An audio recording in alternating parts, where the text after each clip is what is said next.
working. Hey, how's it going, everybody? Sarasota Tim coming to you from Delray Beach here in South Florida. Beautiful day.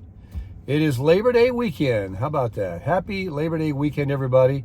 Of course, Labor Day isn't until Monday, but I was having some breakfast this morning with Miss Tammy, and I asked her, I said, what is really Labor Day about? Most people know Labor Day as a weekend that we go to the lake, we have a barbecue, we go out to the desert if you live in California. It's a fun time. It's kind of the unofficial end of summer. Now, I know we all know that it's about labor, but I don't know if that many people know about how the labor force and the labor conditions used to be and how things were changed and how we celebrate it. And the sad note is not many things have changed that much to the good for the labor folks. But just to give you a couple of high notes here, if I can cheat a little bit, what I read online was, of course, it's the unofficial end of summer. It celebrates that.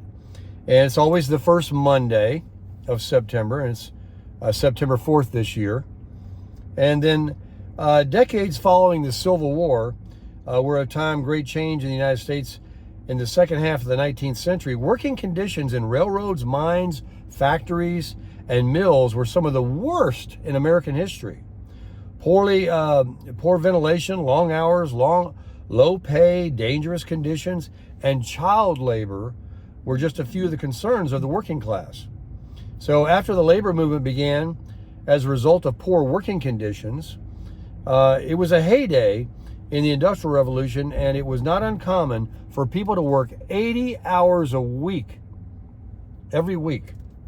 In fact, I've read on here that it wasn't until the 40s, 1940, before it became commonplace for Americans to work a 5-day, 40-hour week. And I was telling Tammy, and that's still not true today. So many people work overtime to make ends meet in this economy. People are having to take second jobs. So when we celebrate Labor Day this weekend, we have to remember all those that are laboring, serving us in restaurants and making things and manufacturing and building roads and labor. I'm not talking about those people that are making the easy money by simply putting two people together and making a transaction and withdrawing a profit. I'm talking about people that actually produce and do things for us. And the sad thing is, another sad thing in my opinion, is there's a huge disparity between the people that have and the people that don't have. And the laborers today are working just as hard and trying to make ends meet as they ever did, hundreds of years ago, a couple hundred years ago. So we really have to do something about that. But we really need to recognize and speak up and celebrate your labor of what you do. So you should take it easy this weekend. And if we can make some changes somehow to where a fair wage. Now, I'm for capitalism, but when you have companies that are just getting richer and richer and richer, paying lower and lower wages to people, and that's what it's all about, capitalism, making money, a profit deal, I get it. But people are making you that, and to keep good people, they deserve a self-esteem to be able to buy a nice car, to go and stay at a nice hotel, to go and do a lot of the things that are really unattainable for some people these days in this inflationary time we're living. The discretionary spending isn't there. They're not getting the fair wage for their labor. And to think about making $10 an hour, every hour you bust your hump and somebody gives you a $10 bill before federal and state taxes come out, is a real joke. I mean, $15 an hour is a joke. Personally, I think a person needs to make, with what things cost, at least $150 a day before their taxes come out. At least. So I don't know what that works out to in an 8-hour day. But anyway, let's go on about Labor Day, what I read here.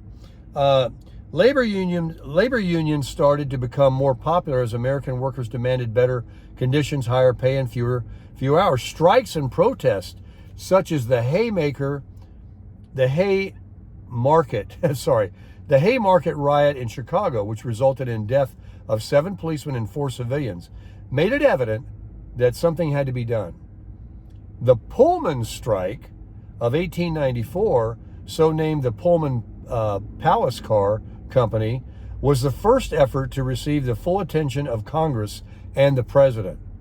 The American Railways Union supported the protesters by refusing to transport Pullman railway cars. This had a huge impact on railway traffic, especially in and around Chicago, and caused shipping delays and lost revenue for businesses. Eventually, troops were deployed. Violence erupted, and 2 men were killed.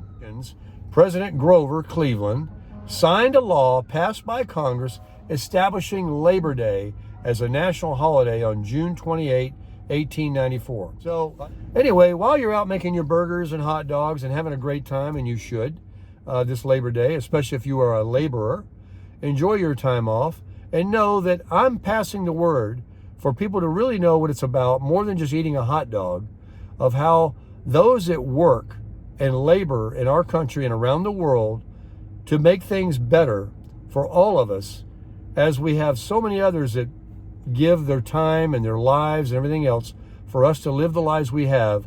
Let's just always remember that. And so now, Labor Day has started on this Friday and you're getting ready to get out of town. Go ahead and get out there and crush it.